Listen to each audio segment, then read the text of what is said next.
السلام عليكم ورحمة الله. إن الحمد لله نحمده ونستعينه ونستغفره ونؤمن به ونتوكل عليه ونشهد أن لا إله إلا الله وحده لا شريك له ونشهد أن سيدنا ومولانا محمدا عبده ورسوله صلى الله تعالى عليه وعلى آله وأصحابه وبارك وسلم تسليما كثيرا. أما بعد فأعوذ بالله من الشيطان الرجيم. بسم الله الرحمن الرحيم.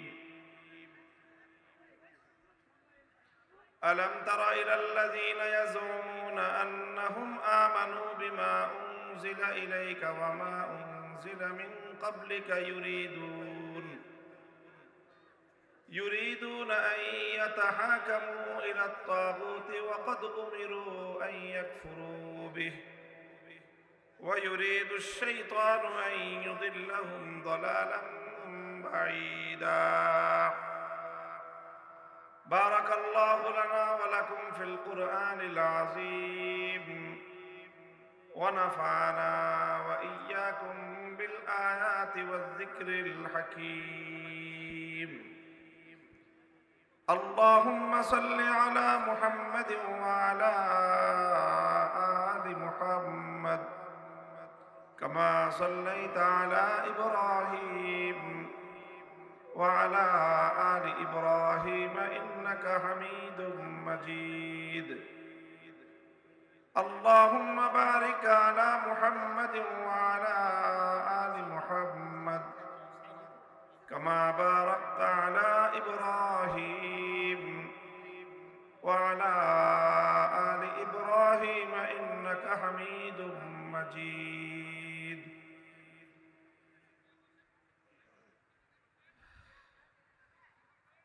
সম্মানিত সভাপতি, উপস্থিত হযরত উলামায়ে কেরাম, বয়োজ্যেষ্ঠ আমার মুরব্বী সাহেবান, সমবেত ইসলাম প্রিয়, কোরআন প্রেমিক, নবী প্রেমিক, তাওহীদি মুসলমান ভাই ও বন্ধুগণ, আদ-দ্বীন ফাউন্ডেশন এবং ডুবাইল গোরস্থান মাদ্রাসার উদ্যোগে আয়োজিত আজকের এই আজিমুশ-শান তাফসীরুল কোরআন মাহফিলে আমি আপনাদের সম্মুখে পবিত্র কোরআনে কারীমের সূরাতুন নিসার 41 নম্বর আয়াত 60 নম্বর আয়াতখানা আমি তেলাওয়াত করেছি। আমার তেলাওয়াতকৃত আয়াতের মধ্যে আল্লাহ পাক রব্বুল আলামিন মুমিন এবং মুসলমানদের পরিচয় তুলে ধরেছেন। সেই সঙ্গে ঈমানের জন্য অত্যন্ত গুরুত্বপূর্ণ অপরিহার্য একটা বৈশিষ্ট্যের কথাও আল্লাহ উল্লেখ করেছেন। আমি আপনাদের সম্মুখে কোরআনে কারীমের এই আয়াতকে সামনে রেখে আমাদের করণীয় এবং বর্জনীয় কিছু বিষয় আলোকপাত করার চেষ্টা করব। আপনারা যারা বিভিন্নভাবে আমার আলোচনা শুনেছেন বা শুনে থাকেন, আমার আলোচনার সাথে আপনাদের যাদের পরিচয় আছে, আপনারা জানেন যে আমি সাধারণত একটা বিষয়ে আমার আলোচনার মধ্যে ফোকাস করে থাকি বেশি, এবং আমার আলোচনায় ঘুরে ফিরে সেই বিষয়টা আসে। সেটা হলো রাষ্ট্র এবং রাজনীতির সাথে সংশ্লিষ্ট ইসলামের বিধানগুলো।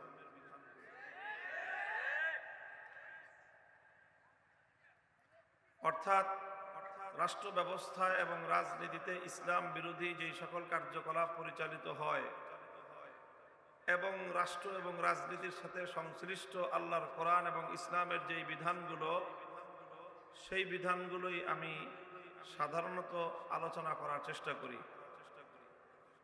কেন করি আমি এই কাজটা?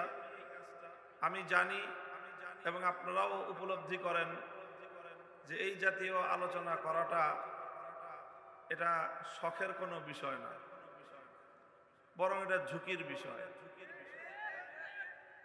এই কথাগুলো বলতে গেলে সমাজের অনেক মানুষের সাথে আমাদের একটা বিরোধ তৈরি হয়, অনেক মানুষ আমাদেরকে অপছন্দ করে, অনেক মানুষের সাথে শত্রুতার সৃষ্টি হয়। এই সবগুলো জেনে বুঝেও এই কথাগুলি আমরা এজন্যই বলি, কারণ হলো আমার ব্যক্তিগত অ্যানালাইসিস যে বর্তমান মুসলিম সমাজে মুসলমানদের ঈমান ধ্বংস হওয়ার যত কারণ রয়েছে তার মধ্যে সবচেয়ে বড় কারণ হলো প্রচলিত রাজনীতি।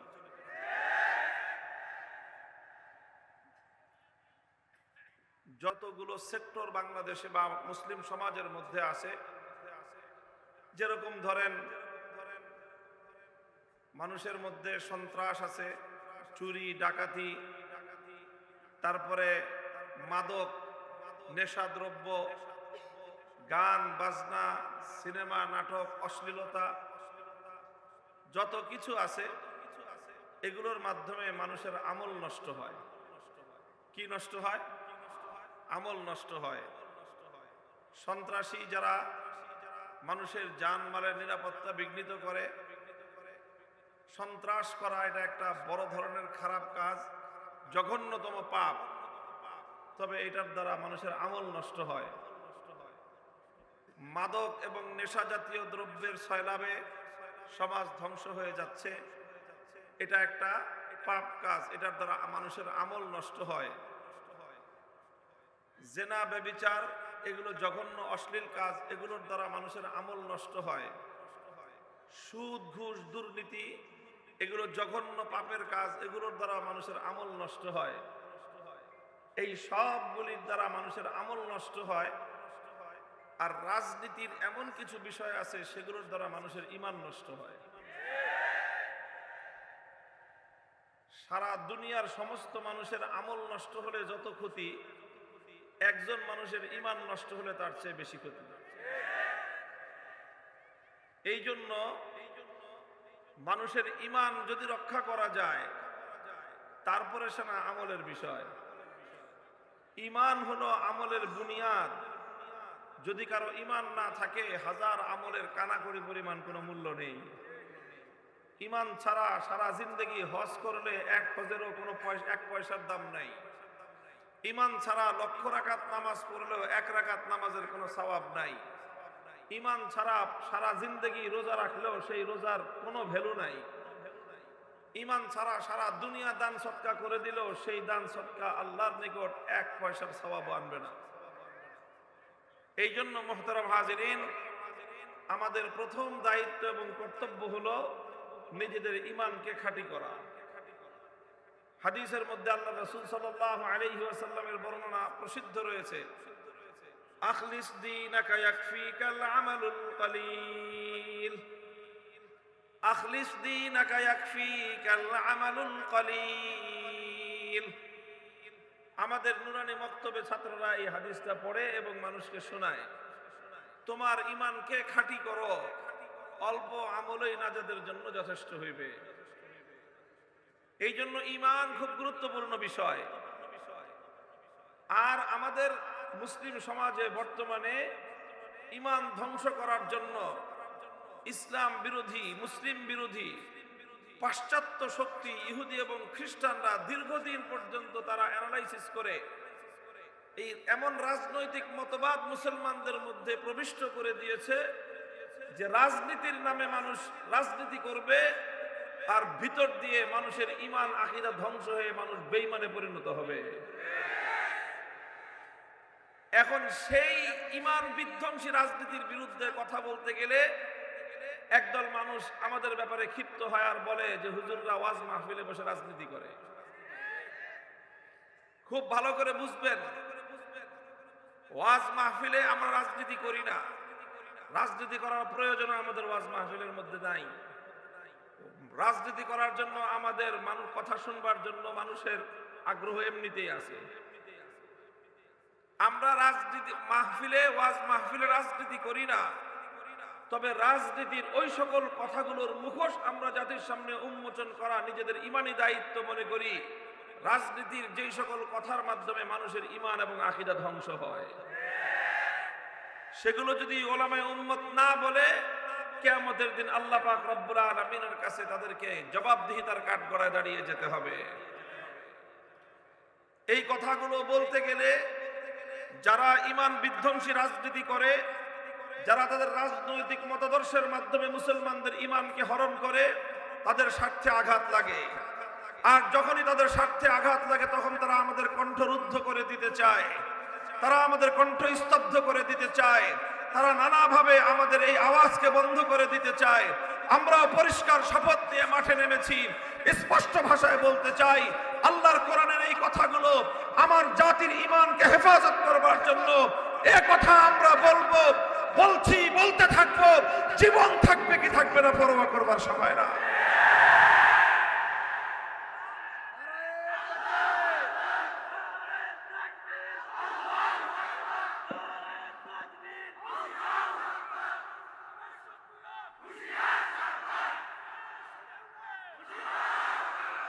মুহতারাম হাজিরিন, আমি যে আয়াত আপনাদের সম্মুখে তেলাওয়াত করেছি, আয়াতের মধ্যে আল্লাহ পাক রব্বুল আলামিন নিজেই অত্যন্ত বিস্ময় নিয়ে আশ্চর্য হয়ে আল্লাহ প্রশ্ন রেখেছেন, আলাম তারা ইলাল্লাযীনা ইয়াজুমুনা আন্নাহুম আমানু বিমা উনজিলা ইলাইকা ওয়া মা উনজিলা মিন ক্বাবলিক ইউরিদুনা আন ইয়াতাহাকামু ইলাত তাগুতি ওয়া ক্বাদ উমিরু আন ইয়াকফুরু বিহি ويريد الشيطان أن يضلهم ضلالا بعيدا।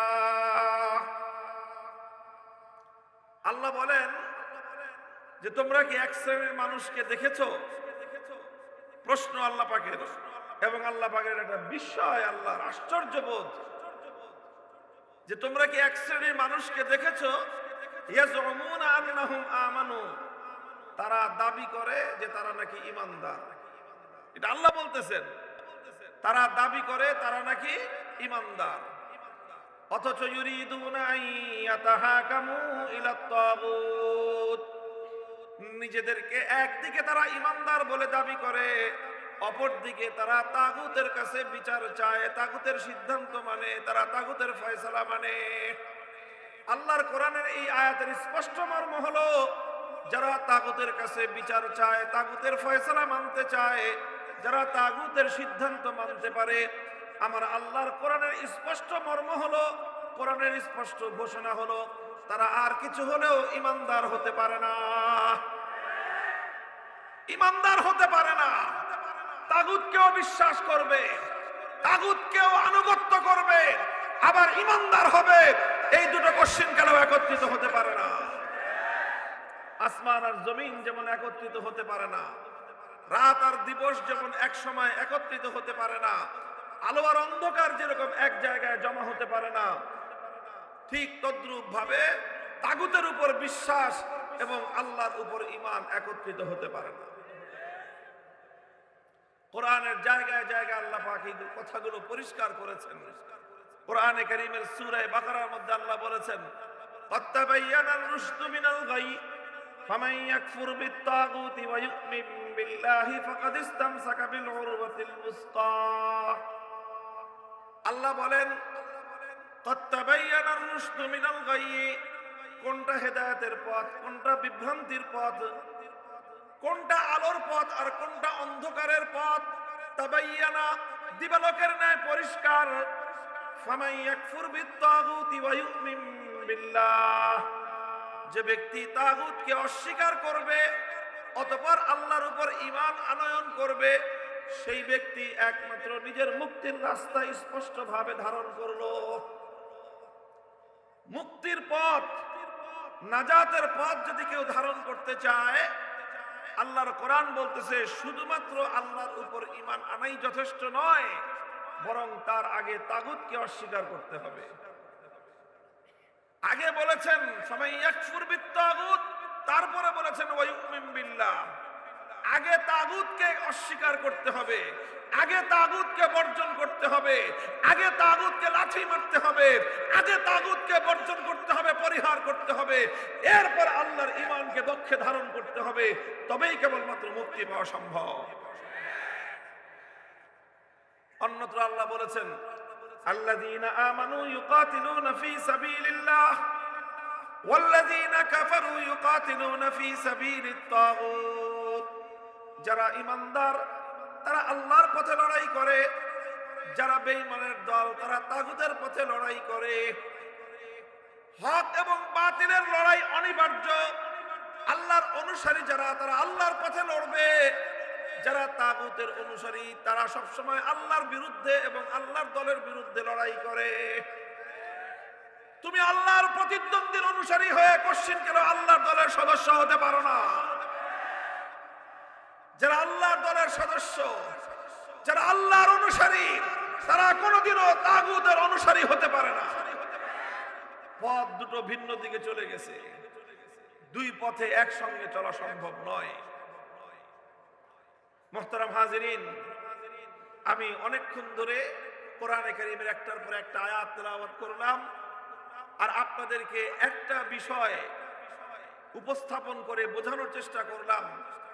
সেটা হলো আল্লাহর উপর ঈমান আনতে গেলে, আল্লাহর উপর ঈমান গ্রহণযোগ্য হতে হলে আমাদেরকে তাগুতের পথ বর্জন করতে হবে, তাগুতের পথ পরিহার করতে হবে, তাগুতকে অস্বীকার করতে হবে। এখন স্বাভাবিকভাবেই আপনাদের মনের মধ্যে এতক্ষণে প্রশ্ন জেগে থাকবে যে এত কথা হুজুর বলতেছে, কিন্তু তাগুতটা কি জিনিস সেটা তো আগে পরিচয় করাবে। এটা হয়তো আপনাদের মনের মধ্যে প্রশ্ন। এটা আমি ইচ্ছা করেই করছি। আমরা শিক্ষক মানুষ, বুঝতে পেরেছেন? আমাদের শিক্ষার দুইটা স্তর। একটা হলো মানে প্রতিষ্ঠানের ভিতরে সীমিত ছাত্রদেরকে পড়াই, এটা হলো এক ধরনের শিক্ষা, শিক্ষকতা। আরেকটা হলো একটু বড় পরিসরে মাহফিলগুলোর মধ্যে আমরা আমাদের শ্রোতাদেরকে পড়াই। আপনারা মনে করেন না যে আমি আপনাদের সবাইকে আমার ছাত্র দাবি করব, দরকার নাই। তবে আমি আপনাদেরকে দ্বীনের একটা শিক্ষা আপনাদের সামনে উপস্থাপন করতে চাই। তো আমি এতক্ষণ পর্যন্ত তাগুতের সম্পর্কে অনেকগুলো আয়াত এবং অনেকগুলো কথা আপনাদের সামনে উপস্থাপন করলাম, কিন্তু তাগুতের পরিচয় এখন আপনাদের কাছে দেই নাই। এজন্য যেন আপনাদের মন থেকেই প্রশ্নটা উত্থাপিত হয়, মনের মধ্যে প্রশ্ন জাগে যে হুজুর তাগুতটা কি? আপনাদের মনে কি এই প্রশ্ন তৈরি হয়েছে যে তাগুত কি জিনিস? এই প্রশ্ন যদি তৈরি হয়ে থাকে তাহলে এখন আমি জবাব দিব, তাহলে আপনার হৃদয়ঙ্গম হবে, মনের মধ্যে কথাটা ভালো করে অনুধাবন হবে ইনশাআল্লাহ। মুহতারাম হাজিরিন, কোরআনে কারীমের মধ্যে অসংখ্য জায়গায় এই তাগুত শব্দটা আল্লাহ পাক ব্যবহার করেছেন। এই জন্য যারা কোরআন নিয়ে আলোচনা করেছেন, তাফসীর করেছেন, তাফসীর লিখেছেন, যারা কাদিমান ওয়া হাদিসান, সর্বযুগের সকল তাফসীরকারী কারক, সকল কোরআনের ব্যাখ্যাতাগণ তাগুত শব্দের সংজ্ঞা দিয়েছেন এবং তাগুতের পরিচয় তুলে ধরেছেন। তাদের সকল বক্তব্যগুলোকে আমি সামারাইজ করে এর সার সংক্ষেপ যদি আমার নিজের ভাষায়, আমাদের বোধগম্য সহজ ভাষায় যদি আমি আপনাদের সামনে ব্যক্ত করতে চাই, তাহলে যেইভাবে তাগুতের পরিচয় দেওয়া সম্ভব সেটা হলো এই যে তাগুত বলা হয় যে আল্লাহ পাক রব্বুল আলামিনের নির্ধারিত আসনে, আল্লাহ পাকের জন্য নির্ধারিত যেই মর্যাদা, আল্লাহর জন্য নির্ধারিত যেই আসন, আল্লাহর সেই নির্ধারিত মর্যাদায়, আল্লাহর জন্য নির্ধারিত সেই আসনে যদি অন্য কাউকে বসানো হয় তাহলে তাকেই বলা হয় তাগুত। এটা খুব সংক্ষেপ এবং সিম্পল কথা। এটাকে আমি আপনাদের সামনে দৃষ্টান্তের মাধ্যমে, উপমা দিয়ে আমি আপনাদের সামনে ক্লিয়ার করতেছি, পরিষ্কার করতেছি, যেন আপনারা এবং আমরা সকলেই বুঝতে পারি। আল্লাহ তৌফিক দান করেন। যেমন ধরেন, প্রশ্নের জবাব দেন আপনারা, বলেন তো এই মহাবিশ্বের মধ্যে ইবাদতের উপযুক্ত একমাত্র কে? সন্দেহ আছে কোন? এই মহাবিশ্বের মধ্যে আসমান থেকে জমিন পর্যন্ত সকল জগৎ সমূহের মধ্যে মানব দানব যা কিছু আছে সমগ্র মানব জাতির জন্য, সমস্ত মাখলুকাতের জন্য, এই কুল কায়নাতের জন্য ইবাদতের উপযুক্ত একমাত্র কে? ইবাদতের একমাত্র উপযুক্ত হলেন আল্লাহ। আল্লাহ ছাড়া অন্য কেউ এক বিন্দু পরিমাণ ইবাদতের উপযুক্ত নয়। এবং এই ইবাদতের মধ্যে আল্লাহ ছাড়া অন্য কারো বিন্দু পরিমাণ কোনো শিরকত এবং অংশীদারিত্ব নাই। কথা ঠিক কিনা? তাহলে ইবাদতের উপযুক্ত একমাত্র আল্লাহ। ইবাদত পাবেন একমাত্র কে? ইবাদত হবে একমাত্র কার জন্য? ইবাদতের মালিক একমাত্র কে? এখন আল্লাহকে বাদ দিয়ে যদি অন্য কারো ইবাদত করা হয়, আল্লাহকে বাদ দিয়ে যদি অন্য কারো পূজা করা হয়, তাহলে দেখেন ইবাদত হওয়ার কথা একমাত্র কার জন্য? তাহলে মাবুদ হবেন একমাত্র কে? তো মাবুদ হওয়ার এই যে মর্যাদাটা, মাবুদ হওয়ার এই যে আসনটা, এই আসনটা নির্ধারিত কার জন্য? এখন সেই আল্লাহর জায়গায় যদি আপনি আল্লাহ ছাড়া অন্য কাউকে কেউ মাবুদ বানায়, অন্য যে কোনো বস্তুকে, যে কোনো ব্যক্তিকে আল্লাহর পরিবর্তে মাবুদ বানানো হবে, তাহলে আল্লাহর নির্ধারিত আসনে, আল্লাহর জন্য নির্ধারিত সংরক্ষিত স্থানে আরেকজনকে বসানো হলো কি হলো না? তাহলে যখনই কোনো মানুষ এক আল্লাহ ছাড়া অন্য কারো ইবাদত করবে বা করে, তখন সে তাকে আল্লাহর স্থানে আসন দান করলো, আল্লাহর মর্যাদার সঙ্গে তাকে সে শরীক করলো। আল্লাহর জন্য নির্ধারিত যে আসন, সেই আসনে সে অন্য কাউকে বসালো। আল্লাহর জন্য নির্ধারিত যে মর্যাদা, সেই মর্যাদা সে আরেকজনকে দান করলো। আল্লাহর জন্য নির্ধারিত যে স্থান, সেই স্থানের মধ্যে সে আরেকজনকে স্থাপিত করলো। তো যখনই আরেকজনকে আল্লাহর জায়গায় স্থান দিল, আরেকজনকে যখন আল্লাহর আসনে কেউ বসালো, তো যাকেই আল্লাহর আসনে বসানো হলো তাকেই বলা হয় তাগুত।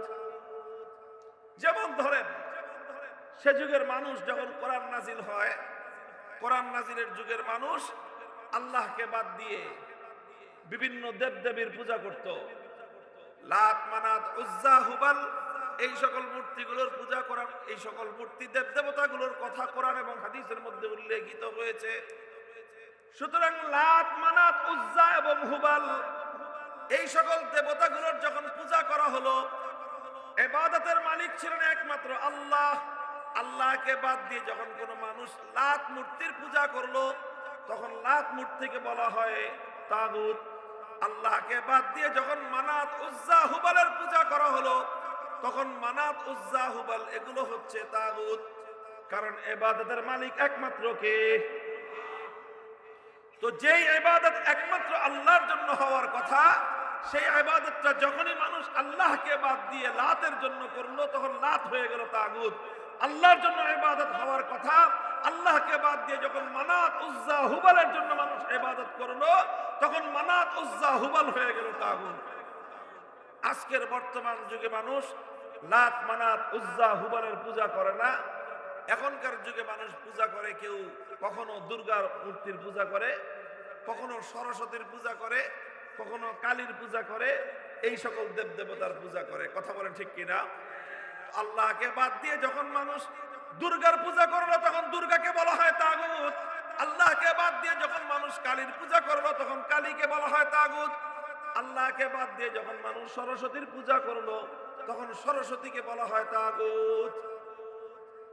কথাটা পরিষ্কার হলো? তাগুত কাকে বলা হয়? তাগুত বলা হয় যেই মর্যাদাটা আল্লাহর জন্য নির্ধারিত, যেই আসনটা আল্লাহর জন্য নির্ধারিত, সেই আসনে আল্লাহকে বাদ দিয়ে যদি অন্য কাউকে বসানো হয়, তাকেই বলা হয় তাগুত। এই জন্য আল্লাহর মর্যাদায় অন্য কাউকে ভাগ বসানো যাবে, আল্লাহর আসনে অন্য কাউকে বসানো যাবে না। এটাকে বলা হয় তাওহীদ। এটাকে কি বলা হয়? কি বলা হয়? তাওহীদ বলা হয়, একত্ববাদ বলা হয়। এই একত্ববাদ এবং তাওহীদ, এটা হলো ঈমানের গোড়া, এটা হলো ঈমানের শেকড়। ঈমানের সবচেয়ে গুরুত্বপূর্ণ অংশই হলো তাওহীদ। তবে এতক্ষণ আমি যেই তাওহীদ আপনাদেরকে বোঝালাম, এই তাওহীদটা হলো তাওহীদ ফিল ইবাদাহ। ইবাদতের মধ্যে আল্লাহর একত্ববাদ। কারণ ইবাদতের একমাত্র মালিক কে? আবার জোরে বলেন, ইবাদতের একমাত্র মালিক কে? এটা হলো তাওহীদ ফিল ইবাদাহ। ইবাদতের মধ্যে আল্লাহর একত্ববাদ, এই ইবাদতের মধ্যে আল্লাহর একত্ববাদকে মানতে হবে, আর না হলে একজন মানুষ ঈমানদার থাকতে পারে না। ইবাদতের মধ্যে আল্লাহর সঙ্গে অন্য কাউকে যদি বিন্দু মাত্র অংশীদারিত্ব দান করে, সেই ব্যক্তি আর কিছু হলেও হতে পারে, ঈমানদার হতে পারে না। হাজী হতে পারে, কাজী হতে পারে, পাজি হতে পারে, কিন্তু ঈমানদার হতে পারে না। কথাটা বুঝে আসলো? আমি আপনাদেরকে প্রশ্ন করতে চাই, যদি মনে করেন একজন মানুষ 24 ঘন্টার মধ্যে 23 ঘন্টা 55 মিনিট আল্লাহর ইবাদত করলো, আর 5 মিনিটের জন্য দুর্গার পূজা করে, এই মানুষটা ঈমানদার না বেঈমান? সন্দেহ আছে কোনো? কেন? সে তো 23 ঘন্টা 55 মিনিট লাগাতার এক আল্লাহর ইবাদত করলো, শুধু 5টা মিনিট, আচ্ছা 5 মিনিট না আরো কম, 1 মিনিট, 1 মিনিট না আরো কম, 5 সেকেন্ডের জন্য সে দুর্গার পূজা করে প্রতিদিন, ঈমানদার না বেঈমান? তাহলে তার 23 ঘন্টা 59 মিনিটের ইবাদত কোনো দাম নাই। কারণ কি? দাম না থাকার কারণ হলো ইবাদত একমাত্র কার জন্য? যেটা একমাত্র আল্লাহর জন্য নির্ধারিত, সেই ইবাদত যদি কোনো গায়রুল্লাহর জন্য করা হয়, আল্লাহ ছাড়া অন্য কারোর জন্য করা হয়, তাহলে সে হলো তাগুত। যে তাগুতকে বিশ্বাস করে, যে তাগুতকে অনুসরণ করে, যে তাগুতের ইবাদত করে, সে হাজী হতে পারে, আবারও বলছি হাজী হতে পারে, গাজী হতে পারে, নামাজি হতে পারে, ঈমানদার হতে পারে না।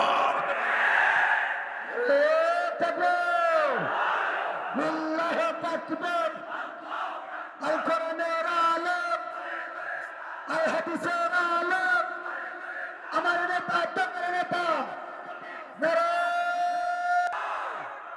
মুহতারাম হাজিরিন, এতক্ষণ পর্যন্ত আমি আবারও বলছি, আপনাদেরকে বলতেছি আমি তাওহীদের কথা, একত্ববাদের কথা। এই তাওহীদ এবং একত্ববাদ হলো ইবাদতের তাওহীদ। এটাকে বলা হয় তাওহীদ ফিল ইবাদাহ, ইবাদতের একত্ববাদ। এবার শুনেন, ইবাদতের মধ্যে যেরকম আল্লাহর একত্ববাদকে মানতে হয়, আল্লাহকে এক এবং অদ্বিতীয় মানতে হয়, ইবাদতের মালিক যেমন একমাত্র কে, ঠিক তদ্রূপ তাওহীদের আরেকটা অংশ আছে, সেটাকে বলা হয় আসমান এবং জমিনের মধ্যে, কুল কায়নাতের মধ্যে মানুষের জন্য এবং মাখলুকাতের জন্য আইন তৈরি করবার, বিধান তৈরি করবার চূড়ান্ত ক্ষমতা একমাত্র আল্লাহ। এটাকে বলা হয় তাওহীদ ফিল হাকিমিয়াহ। এটা হলো আইন তৈরি করবার তাওহীদ। ওটা ছিল ইবাদতের তাওহীদ, আর এটা হলো আইন তৈরি করবার তাওহীদ। ইবাদতের মধ্যে আমার আল্লাহ যেমন এক এবং অদ্বিতীয়, আইন এবং বিধান তৈরি করবার ক্ষেত্রে আমার আল্লাহ এক এবং অদ্বিতীয়। ইবাদতের মধ্যে আল্লাহর সঙ্গে অন্য কাউকে শরীক করলে যেরকম একজন মানুষের ঈমান থাকতে পারে না, আইন তৈরি করবার ক্ষেত্রে, বিধান তৈরি করবার ক্ষেত্রে, এই ক্ষেত্রেও যদি কেউ আল্লাহর সঙ্গে অন্য কাউকে শরীক করে, তারও ঈমান থাকতে পারে না, সেও স্পষ্ট মুশরিক এবং বেঈমান। নারে তাকবীর, লিল্লাহি তাকবীর। আল কোরআনের আলেম, আল হাদিসের আলেম, আমার নেতা তোমার নেতা। লিল্লাহি তাকবীর। এই জন্য তাওহীদ মানতে হবে, একত্ববাদের বিশ্বাস হৃদয়ে স্থান দিতে হবে, হৃদয়ের গভীর থেকে আল্লাহর একত্ববাদকে ধারণ করতে হবে। সেই একত্ববাদ যেরকম ইবাদতের ক্ষেত্রে মানতে হবে, হাকিমিয়াতের ক্ষেত্রে মানতে হবে, বিধানের ক্ষেত্রে মানতে হবে, আইনের ক্ষেত্রে মানতে হবে। সকল জায়গায় আল্লাহ পাকের একত্ববাদ এবং তাওহীদকে মানলে একজন মানুষ ঈমানদার হতে পারে। মুহতারাম হাজিরিন, কেউ প্রশ্ন করতে পারেন যে আইন তৈরি করার একমাত্র অধিকার কার? বিধান তৈরি করবেন একমাত্র কে? এটা আল্লাহর একত্ববাদ, এটা তাওহীদ। প্রশ্ন যদি হয় তাহলে কি মানুষ কোনো আইন করতে পারবে না? প্রশ্ন। সরকার কোনো আইন করতে পারবে না? কর্তৃপক্ষ কোনো আইন করতে পারবে না? অথরিটি, কোনো প্রতিষ্ঠানের তারা কোনো আইন করতে পারবে না, কোনো কমিটি তারা কোনো আইন করতে পারবে না, সরকার রাষ্ট্র কোনো আইন করতে পারবে না, আদালত এবং বিচারক কোনো আইন করতে পারবে না। এই যদি হয় প্রশ্ন, সেই প্রশ্নের জবাব হলো পরিষ্কার, বুঝে রাখুন, হ্যাঁ মানুষ আইন করতে পারবে, সরকার আইন করতে পারবে, রাষ্ট্র আইন করতে পারবে, আদালত আইন করতে পারবে, বিচারক আইন করতে পারবে, কর্তৃপক্ষ আইন করতে পারবে, সবাই আইন করতে পারবে, তবে একটা শর্তের সাথে পারবে। কয়টা শর্ত? জোরে বলেন, কয়টা শর্ত? সকলেই আইন করতে পারবে কয় শর্তে? এক শর্তে। আর সেই শর্ত হলো এই যে মানুষ আইন করতে পারবে, সরকার আইন করতে পারবে, কর্তৃপক্ষ আইন করতে পারবে। শর্ত হলো মানুষের আইন, সরকারের আইন কোনোদিন আল্লাহ পাকের কোনো আইনের বিরোধী হতে পারবে না। এই শর্তে মানুষ আইন করতে পারে। নিরঙ্কুশ ভাবে, প্রশ্নহীন ভাবে আইন করার অধিকার একমাত্র কার? চিৎকার করে বলেন, নিরঙ্কুশ ভাবে, প্রশ্নহীন ভাবে একমাত্র আইন তৈরি করবার অধিকার কার? মানুষ আইন করতে পারবে, শর্ত হলো আল্লাহর আইনের বিরুদ্ধে যেতে পারবে না। সরকার আইন করতে পারবে, শর্ত হলো আল্লাহর আইনের বিরুদ্ধে যেতে পারবে না। আদালত আইন করতে পারবে, শর্ত হলো আল্লাহর আইনের বিরুদ্ধে যেতে পারবে না। কর্তৃপক্ষ আইন করতে পারবে, শর্ত হলো আল্লাহর আইনের বিরুদ্ধে যেতে পারবে না। কমিটি আইন করতে পারবে, শর্ত হলো আল্লাহর আইনের বিরুদ্ধে আইন করতে পারবে না। কেউ যদি আল্লাহর আইনের বিরুদ্ধে আইন করে, সে আইন তৈরি করবার ক্ষেত্রে আমার আল্লাহর সঙ্গে বিরোধ তৈরি করে আল্লাহর জন্য নির্ধারিত আসনে সে বসার চেষ্টা করলো। যে আল্লাহর আসনে বসতে চায় তাকেই বলা হয় তাগুত, তাকেই বলা হয় তাগুত, সেই হলো তাগুত।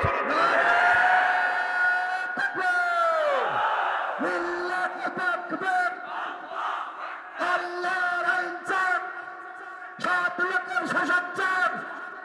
নারায়ে তাকবীর, আল কোরআনের আলেম, সংসদের আলেম, আল হাদিসের আলেম, লিল্লাহি তাকবীর।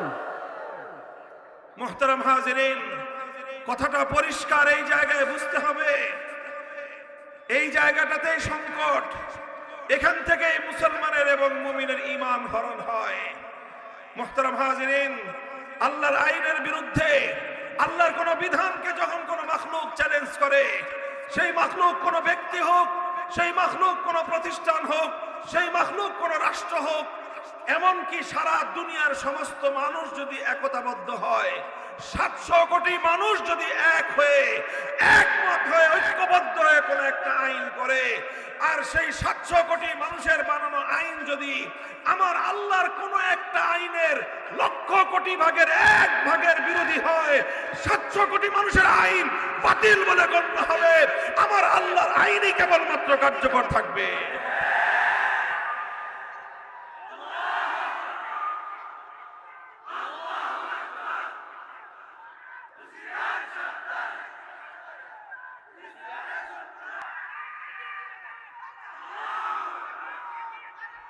মুহতারাম হাজিরিন, কাজে আল্লাহর আইনের বিরুদ্ধে যেই আইন করবে, সে আল্লাহ পাকের জন্য নির্ধারিত আসনে বসার জন্য স্বয়ং আমার আল্লাহ রাব্বুল আলামিনের সঙ্গে প্রতিদ্বন্দ্বিতায় নিয়োজিত হলো। যে আল্লাহর বিরুদ্ধে আইন তৈরি করলো, সে আল্লাহকে চ্যালেঞ্জ ছুড়ে মারলো। যে আল্লাহর বিরুদ্ধে আইন তৈরি করলো, সে আল্লাহর আসমানের নিচে থেকে আল্লাহর জমিনের উপর বসবাস করে আল্লাহ পাকের নিয়ন্ত্রণাধীন এই বিশ্ব থেকে সে আমার আল্লাহর সঙ্গে বিদ্রোহ ঘোষণা করলো। এই পৃথিবীতে তার মতো জঘন্য অপরাধী দ্বিতীয় কেউ হতে পারে না।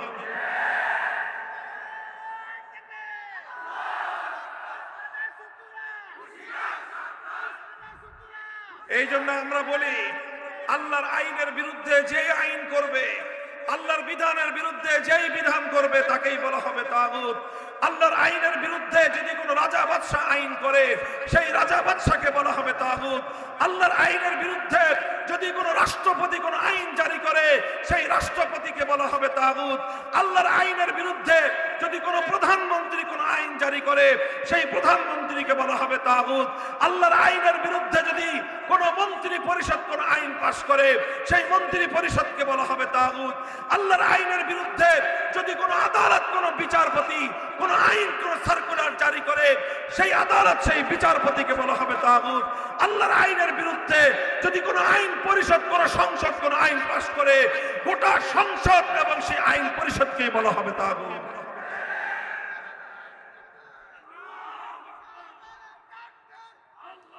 মুহতারাম হাজিরিন, আমি বলেছিলাম এই জায়গাটাতে অত্যন্ত জটিল এবং স্পর্শকাতর একটা জায়গা। এই কথাগুলো বলতে গেলেই যারা তাগুতের পথে চলতে চায়, যারা নিজেদেরকে তাগুত হিসেবে প্রতিষ্ঠিত করতে চায়, যারা আল্লাহর বিরুদ্ধে আইন তৈরি করতে চায়, তাদের স্বার্থে আঘাত লাগে, তাদের স্বার্থে আঘাত লাগে। আর তখনই তারা আমাদেরকে বাধা প্রদান করতে চায়, আমাদের কথাগুলোকে স্তব্ধ করে দিতে চায়, আমাদের এই কথাগুলোকে তখন তারা রাজনীতি বলে আখ্যায়িত করতে চায়। আল্লাহর কসম খেয়ে বলি, এটা রাজনীতি নয়, এটা সেই ঈমানের কথা যে কথা বিশ্বাস না করলে কোনো মুসলমানের ঈমান থাকতে পারে না। আমি এই কথাটাও পরিষ্কার করি। আমি শুরুতেই যেমন বলেছি, ওয়াজ মাহফিলগুলোতে এই ধরনের কথা, যেই কথার সঙ্গে রাষ্ট্রের সম্পর্ক, রাজনীতির সম্পর্ক, এটা এজন্যই আমাদেরকে বলতে হয় কারণ এটা শুধু রাজনীতি নয়, এটা মানুষের ঈমানের প্রশ্ন। কথা বলেন ঠিক না বেঠিক? যেই কথা না জানলে একজন মানুষ ঈমান হারা হতে পারে, মানুষকে সেই কথা জানানো আমাদের জন্য ফরজে আইন।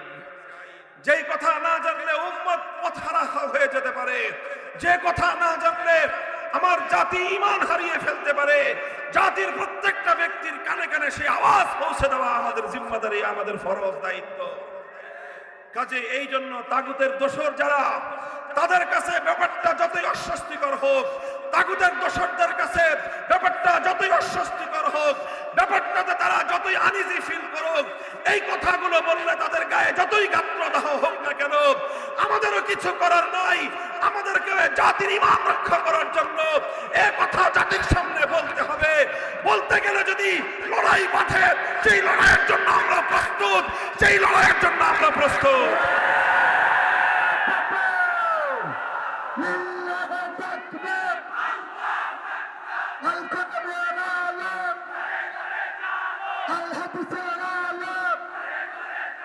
ইসলামের শত্রুরা, ইসলামের শত্রুরা, আমার নেতা, তাদের নেতা, নারায়ে তাকবীর।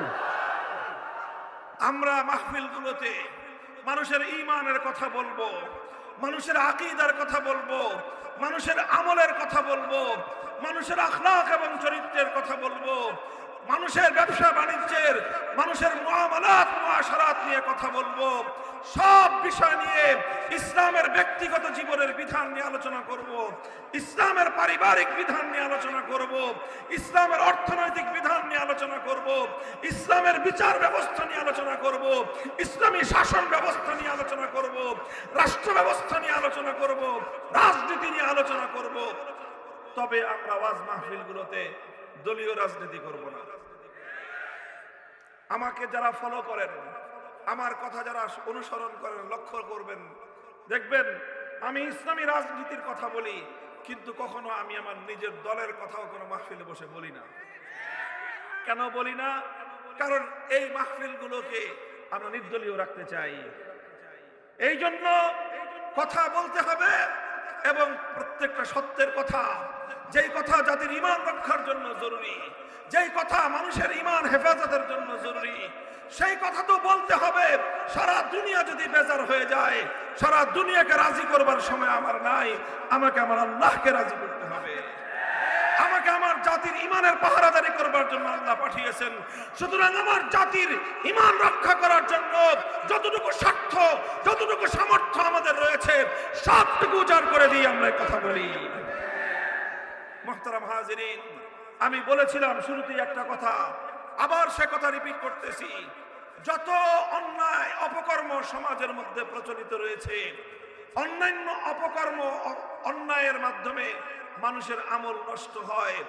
আর প্রচলিত যেই পাশ্চাত্যের থেকে, পাশ্চাত্য সমাজ ব্যবস্থা থেকে ইহুদি আর খ্রিস্টানরা মুসলিম জাতির মধ্যে যে রাজনৈতিক ব্যবস্থা এক্সপোর্ট করেছে, রপ্তানি করেছে, আর মুসলমান বোকার জাতি না বুঝে না শুনে ইহুদি আর খ্রিস্টানদের কাছ থেকে যেই রাজনৈতিক ব্যবস্থা আবিষ্কার করেছে, এই রাজনৈতিক ব্যবস্থার মাধ্যমে মুসলমানদের ঈমান হরণ হয়। এই জন্য আমরা বলি, রাজনীতি করতে চান করেন, কিন্তু খবরদার রাজনীতি করতে গিয়ে ঈমানটা হারায়েন না। রাজনীতি করতে গিয়ে কেউ ঈমান হারাবেন না। রাজনীতির মাঠ বর্তমানে সরগরম, ভবিষ্যতে আরো সরগরম হবে, আরো বাজার গরম হবে। বাজার গরম হোক, যে যেই রাজনীতি করতে চান করবেন, খবরদার রাজনীতি করতে গিয়ে কোনোদিন ঈমান বিক্রি করবেন না। রাজনীতি করতে গিয়ে আপনার ঈমান যেন হারিয়ে না যায়। মনে রাখবেন, কুল কায়নাত, সাত আসমান সাত জমিন, এমনকি জান্নাত জাহান্নাম বেহেশত দোজখ যদি এক পাল্লায় রাখা হয়, আর শুধু ঈমানকে যদি আরেক পাল্লায় রাখা হয়, একজন মানুষের ঈমানের দাম মূল্যের চেয়ে বেশি হয়ে যাবে। এই ঈমান নষ্ট করা যাবে না। আল্লাহ পাক আমাদেরকে বুঝবার তৌফিক দান করেন। এই জন্য এই যে আল্লাহ পাক কোরআনে কারীমের মধ্যে জায়গায় জায়গায় বলছেন, অত্তাবায়ানার রুশদু মিনাল গায়্যি ফামান ইয়াকফুর বিত-তাগুতি ওয়া ইউমিন বিল্লাহ ফাকাদ ইসতামসাকা বিল উরওয়াতিল উসতা লা ইনফিসামা লাহা ওয়াল্লাহু সামিউন আলীম। দিবালোকের ন্যায় পরিষ্কার কোনটা হেদায়েতের পথ আর কোনটা গুমরাহির পথ, কোনটা ভ্রান্তির পথ, কোনটা আলোর পথ। আল্লাহ বলতেছেন, সুতরাং যে ব্যক্তি তাগুতকে অস্বীকার করবে আর আল্লাহর উপর ঈমান আনয়ন করবে, দুটো জিনিস একসঙ্গে যে ব্যক্তি আনয়ন করবে, বর্জন করবে, তাগুতকে বর্জন করবে, আল্লাহর উপর ঈমানকে গ্রহণ করবে, একমাত্র সেই ব্যক্তি মুক্তি এবং নাজাত পাবে।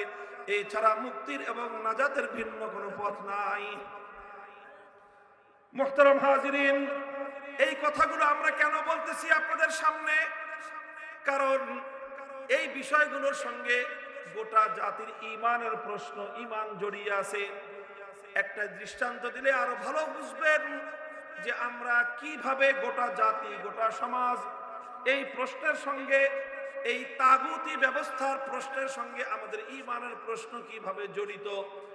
বিষয়টা একটা প্র্যাকটিক্যাল দৃষ্টান্তের মাধ্যমে আমি আপনাদের সামনে আরো খোলাসা করতে চাই। আমার আলোচনা সমাপ্তির দিকে লক্ষ্য করে বুঝেন। আমি আপনাদের কাছে প্রশ্ন রাখি, বুঝে শুনে জবাব দিবেন। মনে করেন আমরা আমাদের সামাজিক জীবনে, পারিবারিক বা ব্যক্তিগত জীবনে নানা সময় নানা ধরনের অন্যায় এবং অনেক ধরনের অপকর্মের শিকার হই। আমাদের বাড়িতে অনেক সময় চুরি ডাকাতি হয়, হয় কি হয় না? অনেক সময় আমরা রাস্তাঘাটে ডাকাতের কবলে পড়ি। ডাকাতি হয় কি হয় না? চুরি হয় কি হয় না? আচ্ছা, চুরি হলো, ডাকাতি হলো, অথবা আপনার কোনো আপনজন খুন হলো, হত্যা হলো, এই সকল অপরাধগুলো কি আমাদের সমাজে সংগঠিত হয় কি হয় না? আচ্ছা, এই ধরনের অপরাধ বা এই অন্যায় দ্বারা যদি আমরা কেউ আক্রান্ত হই, তাহলে এই অপরাধ থেকে বাঁচবার, এই অন্যায় থেকে বাঁচার উপায় কি বলেন তো? আপনার ঘরে চুরি হয়েছে, আপনি কি বসে থাকবেন, না এই চোরের হাত থেকে বাঁচার চেষ্টা করবেন? আপনার ডাকাতি হয়েছে, আপনি কি বসে থাকবেন, ডাকাত আপনার সম্পদ লুণ্ঠন করে নিয়ে গেছে, না আপনি কোনো ব্যবস্থা নেবেন? আপনার আপনজন খুন হয়ে গেছে, কেউ আপনার ভাইকে হত্যা করেছে, আপনার বাবাকে খুন করেছে, অথবা আপনার সন্তানকে, আপনজনকে খুন করেছে, আপনি কি এই খুনের ঘটনা ঘটার পর, এই হত্যাকাণ্ড সংগঠিত হওয়ার পর আপনি কোনো ব্যবস্থা গ্রহণ করবেন, না চুপ করে বসে থাকবেন? জবাব দেন। কোনো ব্যবস্থা নিবেন? জোরে বলেন, ব্যবস্থা নিবেন। কি ব্যবস্থা নেবেন বলেন? বর্তমানে আমাদের সমাজে যেটা প্রচলিত আছে, আমরা কি ব্যবস্থা নেই বলেন তো? কি ব্যবস্থা নেই?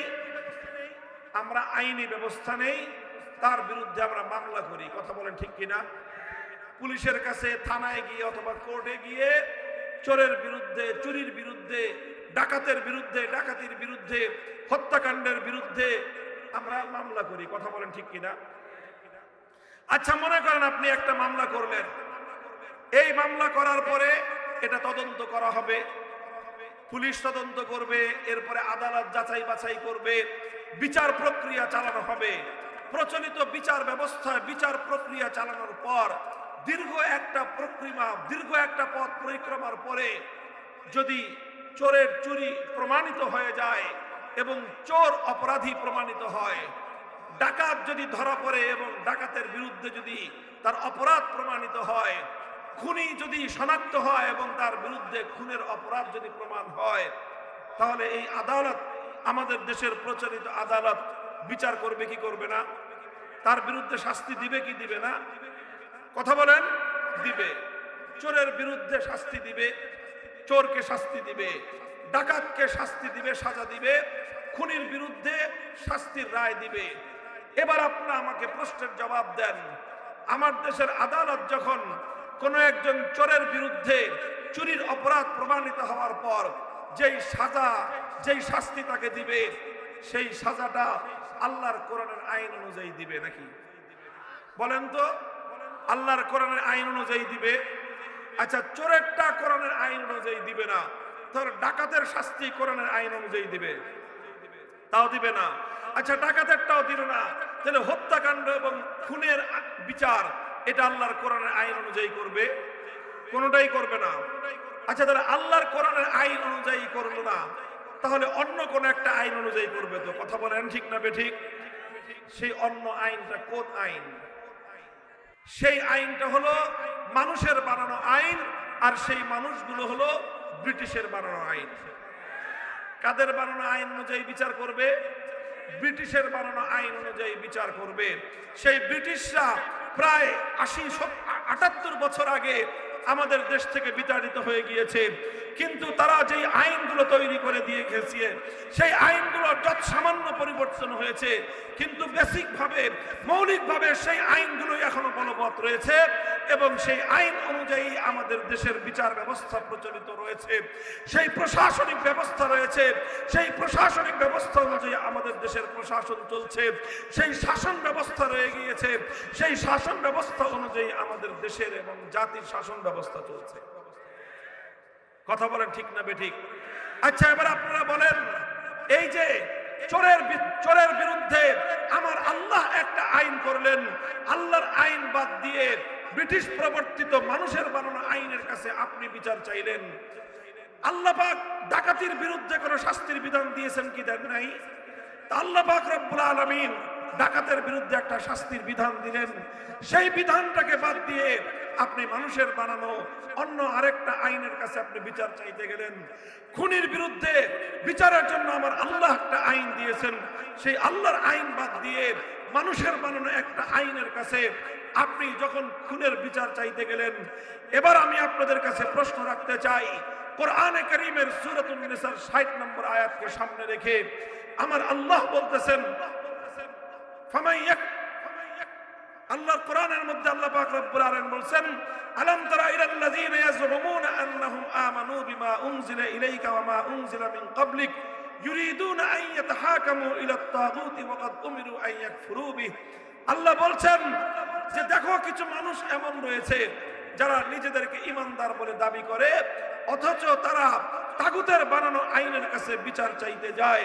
কোরআন বলছে, যারা তাগুতের কাছে বিচার চাইতে যায়, আল্লাহর আইনের বিরুদ্ধে ভিন্ন কোন আইনের কাছে যে বিচার চাইলো, আল্লাহর আইনের বিরুদ্ধে অন্য কোন আইনের কাছে যে ব্যক্তি সিদ্ধান্ত জানতে চাইলো, আল্লাহর আইনের বিরুদ্ধে অন্য কোন আইনের কাছে যে ব্যক্তি ফয়সালা জানতে চাইলো, আল্লাহর কোরআন বলতেছে সে ব্যক্তি কোশ্চিনকালেও ঈমানদার হতে পারে না। তাহলে এবার বলেন আপনারা, কোরআনের এই আয়াতকে সামনে রেখে আমরা যদি আমাদের নিজেদের ব্যাপারে সিদ্ধান্ত জানতে চাই, তাহলে যারা আল্লাহর আইন বাদ দিয়ে মানুষের বানানো আইন অনুযায়ী চোরের বিচার চাইতে গেলাম, আল্লাহর বানানো আইন বাদ দিয়ে মানুষের বানানো আইন অনুযায়ী ডাকাতির বিচার চাইতে গেলাম, আল্লাহর বানানো আইন বাদ দিয়ে মানুষের বানানো আইনের কাছে খুনের বিচার চাইতে গেলাম, তাদের ঈমান থাকলো না গেল? জোরে জোরে বলেন, ঈমান থাকলো না গেল? তাহলে এই যে দেশের হাজার হাজার লক্ষ লক্ষ মানুষ প্রতিদিন এই জাতীয় বিষয়গুলো নিয়ে বিচার চাইতে আদালতে এবং থানায় যায় কি যায় না? এটিতে আমরা এবং আপনারা আমাদেরকেও তো যেতে হয়, কথা বলেন ঠিক কিনা? এটা না যেয়ে কোনো উপায় আছে? তো যেতেও হবে, না গেলে সম্পদ নষ্ট হয়ে যায়, না গেলে চোরের স্বর্গরাজ্য প্রতিষ্ঠিত হয়, মামলা না করলে চোরের স্বর্গরাজ্য হয়, মামলা না করলে ডাকাতের স্বর্গরাজ্য প্রতিষ্ঠিত হয়, মামলা মুকদ্দমা না করলে খুনির রাজত্ব কায়েম হয়। খুন থেকে বাঁচার জন্য, ডাকাতির থেকে বাঁচার জন্য, চোরের হাত থেকে বাঁচার জন্য মামলা করতে হয়, মুকদ্দমা করতে হয়, খোদাদ্রোহী আইনের কাছে, মানুষের বানানো আইনের কাছে বিচার চাইতে হয়। মানুষের বানানো আইনের কাছে বিচার না চাইলে সম্পদের নিরাপত্তা থাকে না, জানের নিরাপত্তা থাকে না। আবার আল্লাহকে বাদ দিয়ে তাগুতের বানানো আইনের কাছে বিচার চাইতে গেলে ঈমান থাকে না।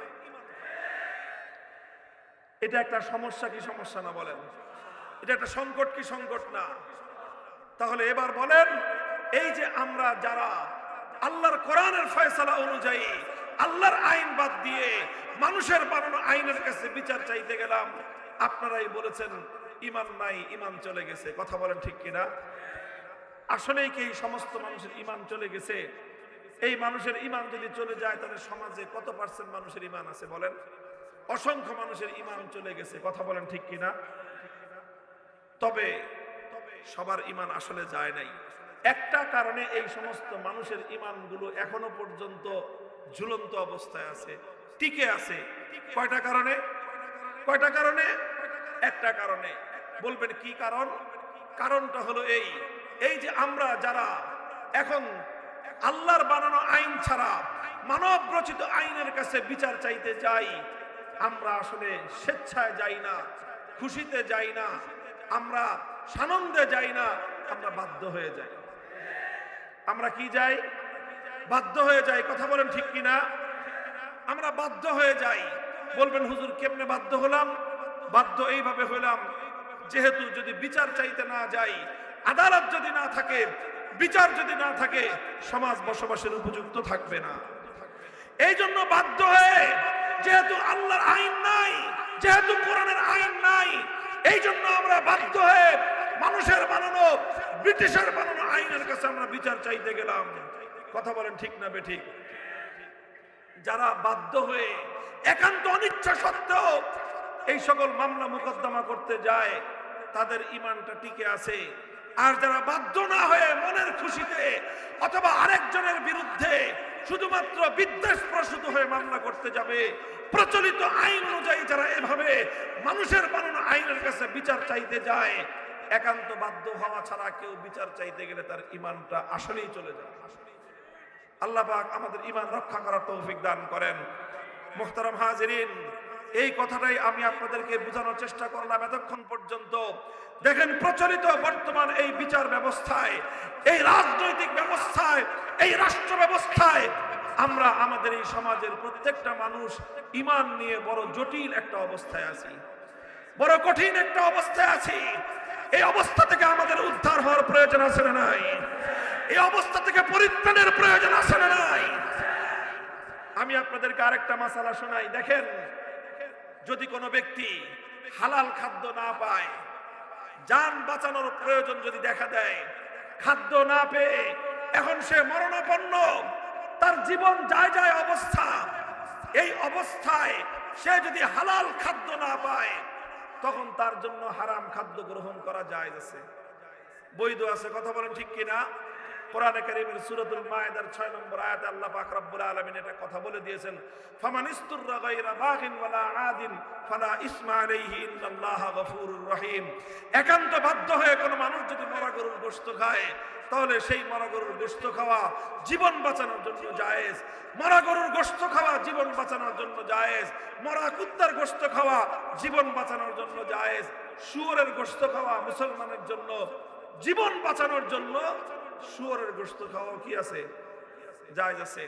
এখন মনে করেন একজন মানুষ তার জীবন বাঁচানোর জন্য আর কোনো খাবার নাই, জবাই করা গরুর গোশত নাই, অন্য কোনো খাদ্য নাই, তার সামনে আছে শুধু মরা গরুর গোশত, অথবা আছে শুধু কুত্তার গোশত, অথবা আছে শুধু শুয়োরের গোশত, তাহলে সে এই গোশত খেতে পারবে জীবন রক্ষা করার জন্য। কিসের জন্য? আচ্ছা, কয়দিন খাইতে পারবে এই গোশত বলেন তো? কয়দিন? যতটুকু খেলে তার জীবনটা রক্ষা পাবে ততটুকু গোশত খাওয়া জায়েজ, এর চেয়ে এক চুল পরিমাণ বেশি হারাম খাদ্য খাওয়া তার জন্য জায়েজ হবে না। এখন মরা গরুর গোশত, কুত্তার গোশত, শুয়োরের গোশত খাওয়া তার জন্য বৈধ, আর এই জন্য কি মজা করে সে শুয়োরের গোশত আর কুত্তার গোশত খাইতে থাকবে? কোন মুসলমান এটা খাবে এইভাবে? তাহলে সে কি করবে? সে আপাতত জীবন রক্ষা করার জন্য সামান্য পরিমাণ খাবে, খেয়ে দ্রুত সে হালাল খাদ্য সন্ধান করবে। কথা বলেন ঠিক না বেঠিক? সে দ্রুত হালাল খাদ্য সন্ধান করা তার জন্য ফরজ, যেন একবার হারাম খাবার খেয়েছে দ্বিতীয়বার যেন তার হারাম খাবার খেতে না হয়, দ্বিতীয়বার যেন তার কুত্তার গোশত খেতে না হয়, কুকুরের গোশত, দ্বিতীয়বার যেন তার আর শুয়োরের গোশত খেতে না হয়, দ্বিতীয়বার যেন তার মরা গরুর গোশত খেতে না হয়। এই জন্য একবার জীবন রক্ষা করার জন্য হারাম খাদ্য খাওয়ার পর দ্বিতীয়বার যেন হারাম খাদ্য খেতে না হয়, দ্বিতীয়বার হালাল খাদ্য খেয়ে যেন জীবন রক্ষা করতে পারে, হালাল খাদ্য অন্বেষণ করা প্রত্যেকটা ব্যক্তির জন্য ফরজ।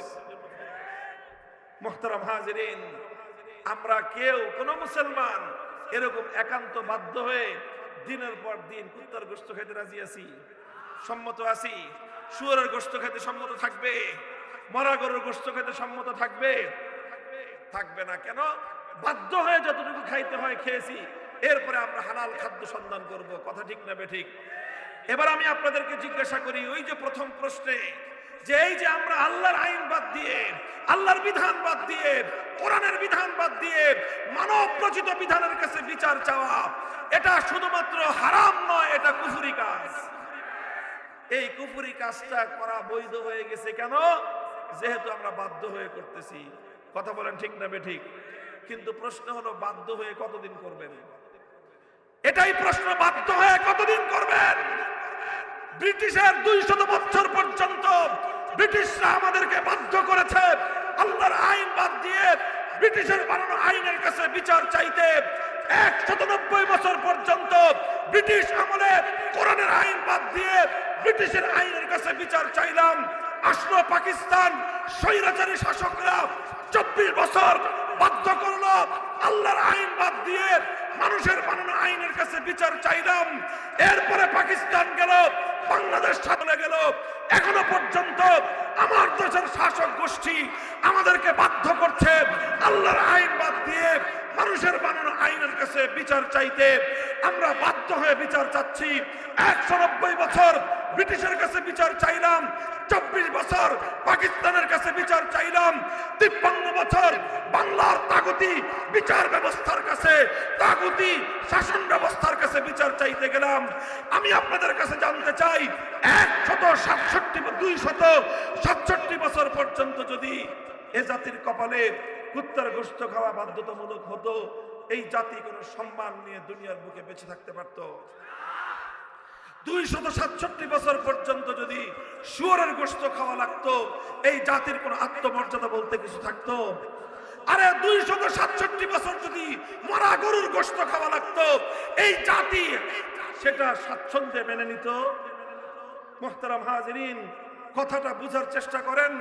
এটাই আমার দুঃখের কথা, এটাই আমাদের হৃদয়ের বেদনার কথা। 267 বছর পর্যন্ত হয়তো মরা গরুর গোশত খাওয়া লাগে নাই, 267 বছর পর্যন্ত হয়তো কুকুরের গোশত খাওয়া লাগে নাই, 267 বছর পর্যন্ত হয়তো শুয়োরের গোশত খাওয়া লাগে নাই। কিন্তু আল্লাহর কসম খেয়ে বলি, মানব রচিত আইনের কাছে বিচার চাওয়া শুয়োরের গোশত খাওয়ার চেয়ে জঘন্য অপরাধ। মানুষের বানানো আইনের কাছে বিচার চাওয়া কুকুরের গোশত খাওয়ার চেয়ে জঘন্য অপরাধ।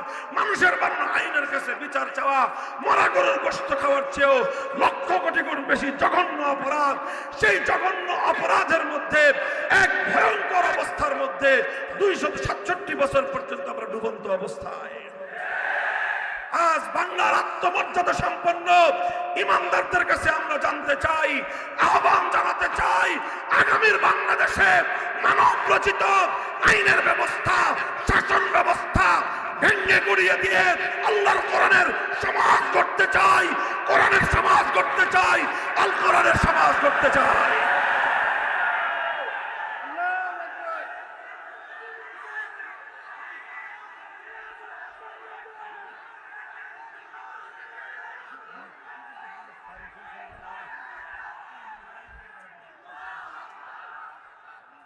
মুহতারাম হাজিরিন, দেখেন মুসলমানরা কোনোদিন এইরকম পরিস্থিতির শিকার হয় নাই অতীতে কোনোদিন।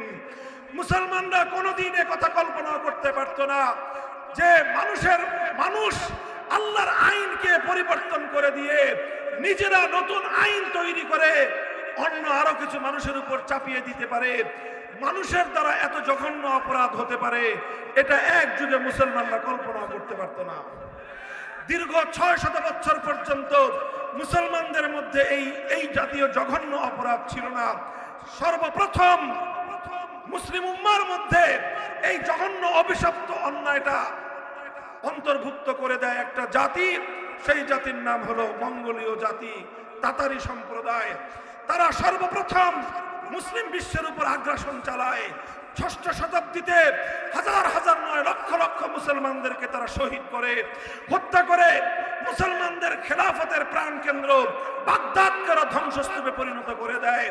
মুসলমানদের এলাকাগুলো ওরা দখল করে নিয়ে সেই এলাকায় তারা তাদের রাজত্ব কায়েম করে।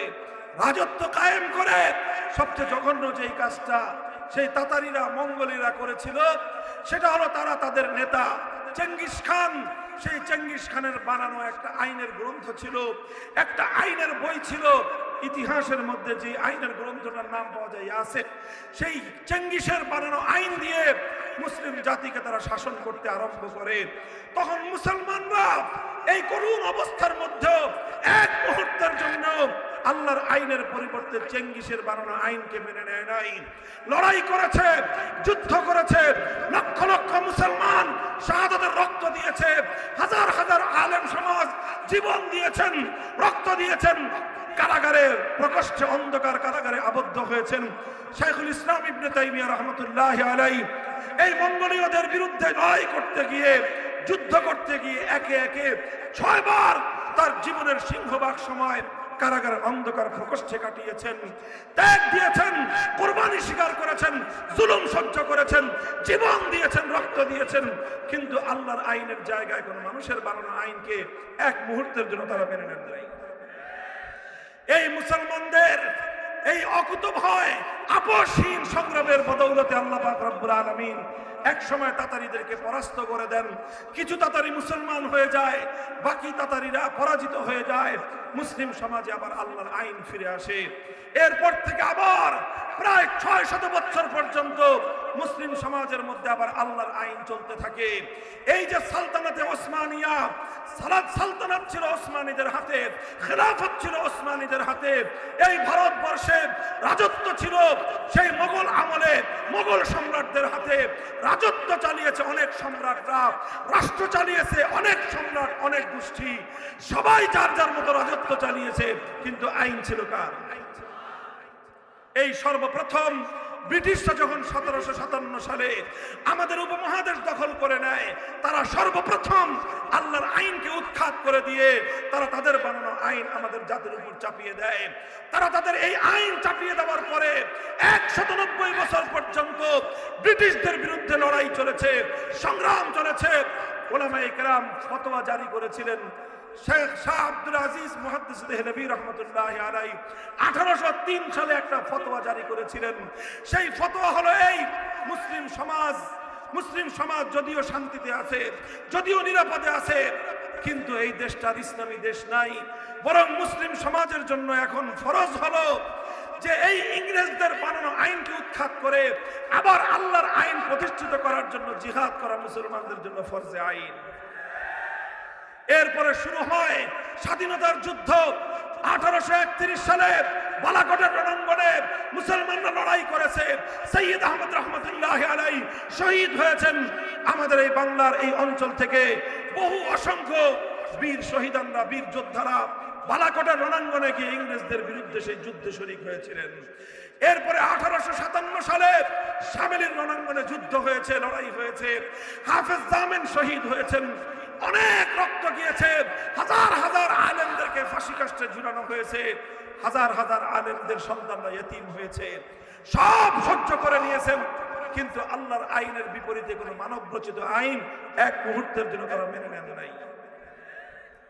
এই করতে করতে 1947 সালে ব্রিটিশরা বিতাড়িত হলো। ব্রিটিশরা যখন বিতাড়িত হয়, আমার দেশটা যখন স্বাধীন হয়, তখন প্রশ্ন ছিল এই দেশে দুই জাতি বসবাস করে, প্রধানত এক জাতি মুসলমান আর এক জাতি হিন্দু। দেশটা স্বাধীন হবে কিভাবে, চলবে কিভাবে?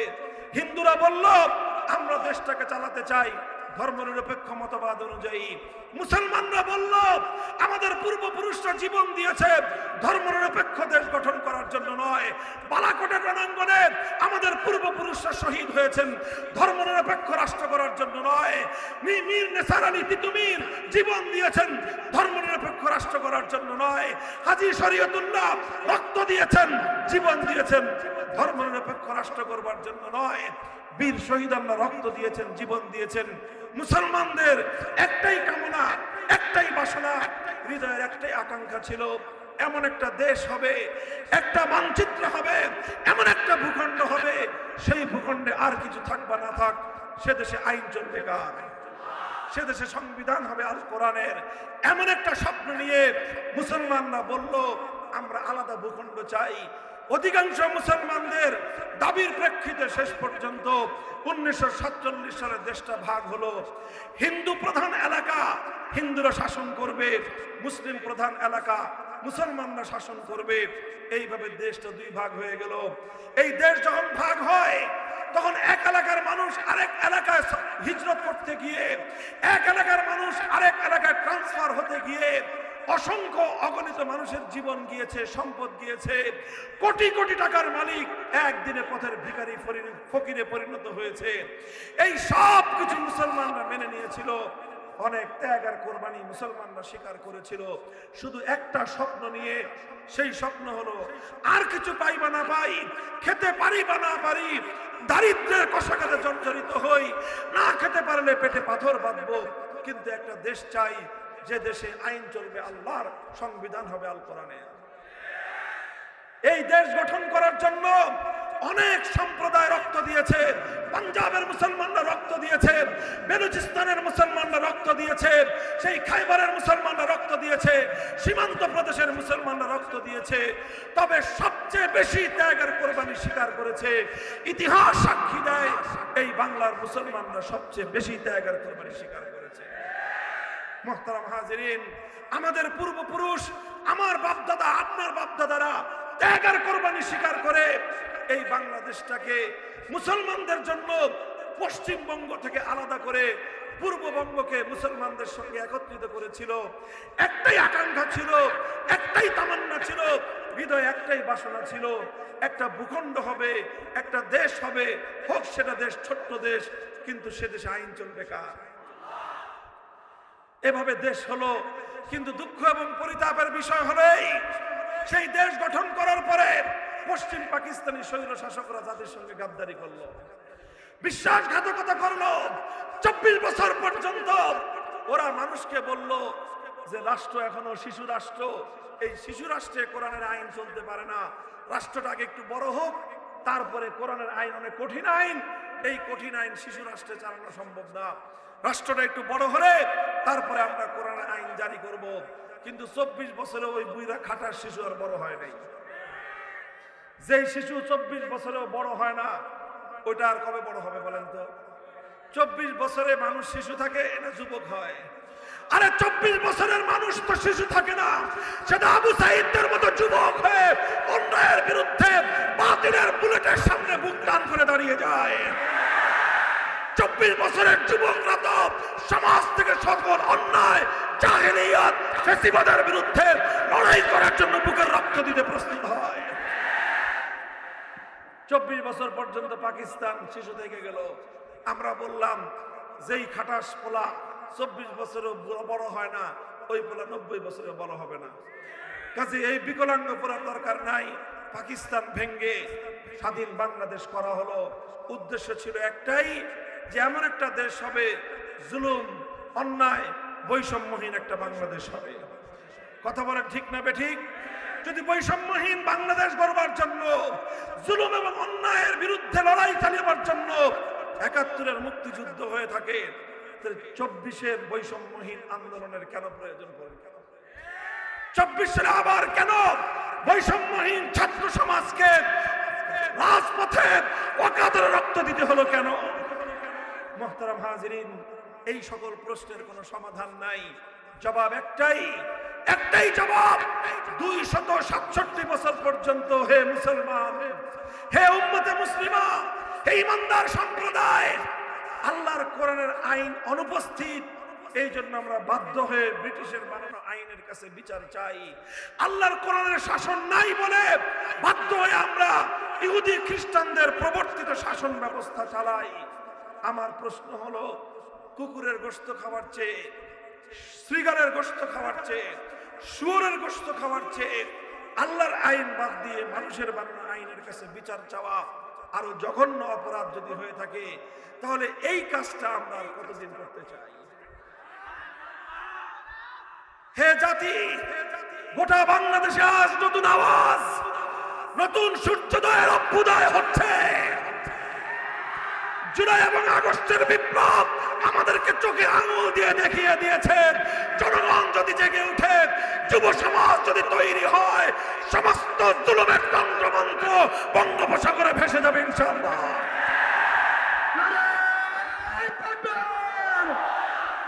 তন্ত্রমন্ত্রের দিন শেষ, খেলাফতের বাংলাদেশ, মুক্তির রাজপথ, হয়তো খেলাফত, হয়তো খেলাফত, নারায়ে তাকবীর।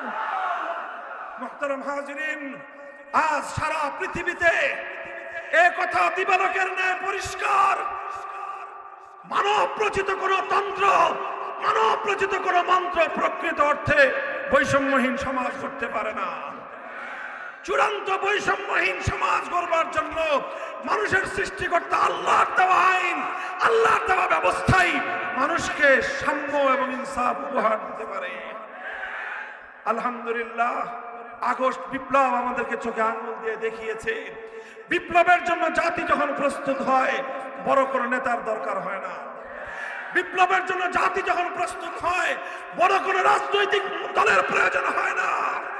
বিপ্লবের জন্য জাতি যখন প্রস্তুত হয়, সামান্য যুবকদের নেতৃত্বে জাতি অভূতপূর্ব বিপ্লব আনতে পারে। কথা বলেন ঠিক না বেঠিক?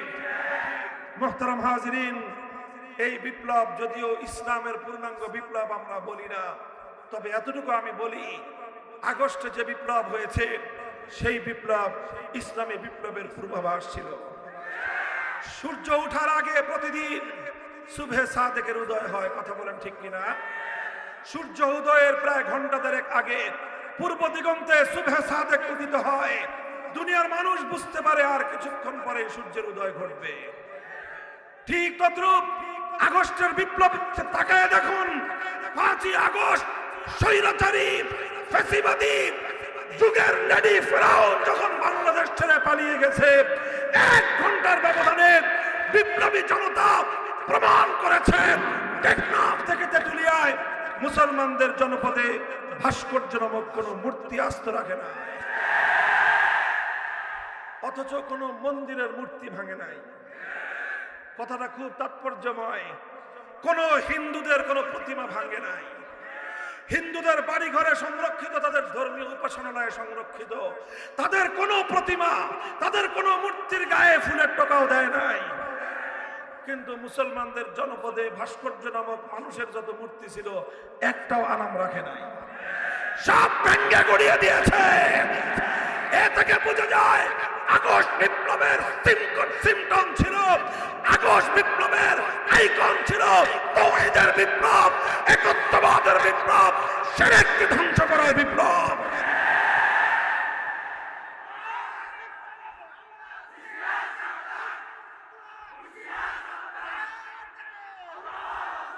আমরা এর উপর ভিত্তি করে বলতে চাই, জাতির যুব সমাজ আলহামদুলিল্লাহ শুধু মাদ্রাসার নয়, স্কুল, কলেজ, ইউনিভার্সিটি, আমার যুব প্রজন্ম আজ বাংলাদেশে নিকট অতীতের যে কোনো সময়ের তুলনায় তাওহীদের জন্য, আল্লাহর দ্বীনের জন্য, আল্লাহর কোরআনের জন্য তারা সবচেয়ে বেশি প্রস্তুত।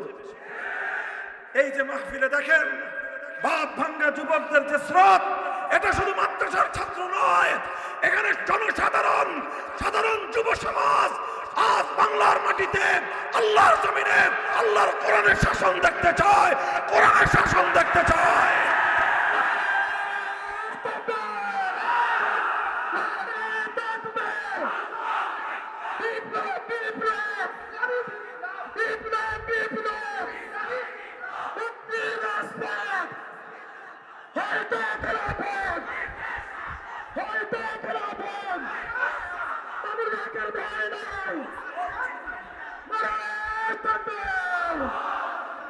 আমরা জাতির কাছে আহ্বান জানাতে চাই, অনেক রঙের বাংলাদেশ দেখেছি আমরা।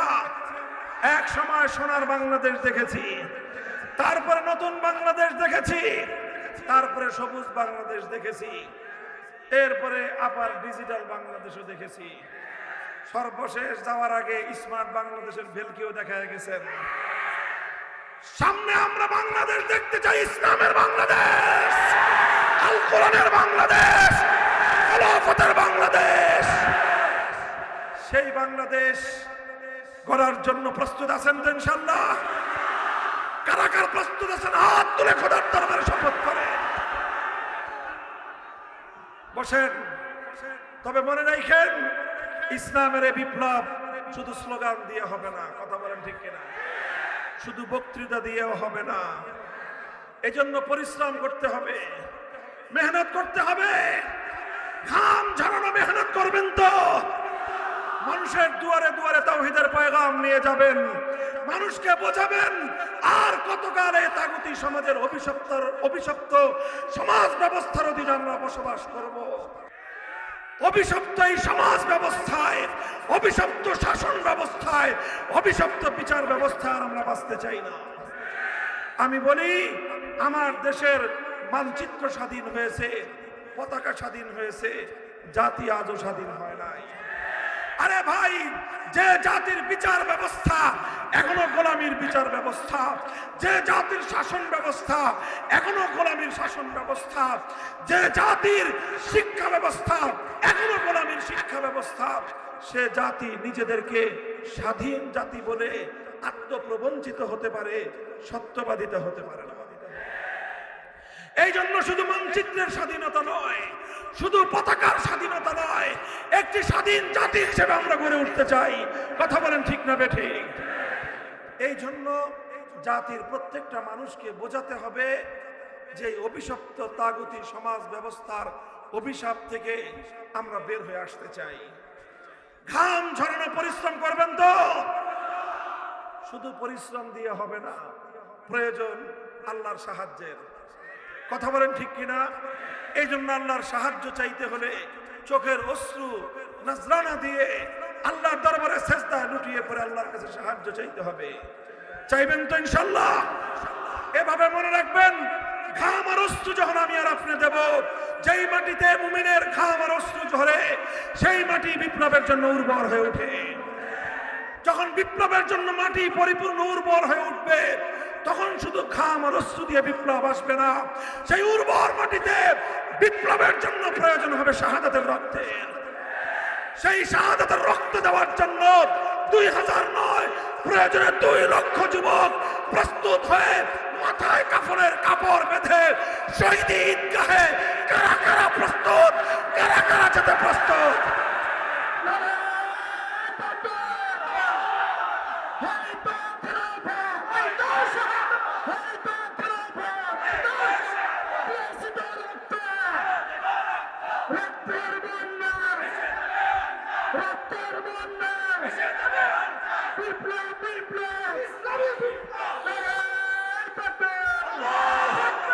মুহতারাম হাজিরিন, এগুলোকে শুধু কথার কথা বলেন? শুধু কথার কথা না শপথ?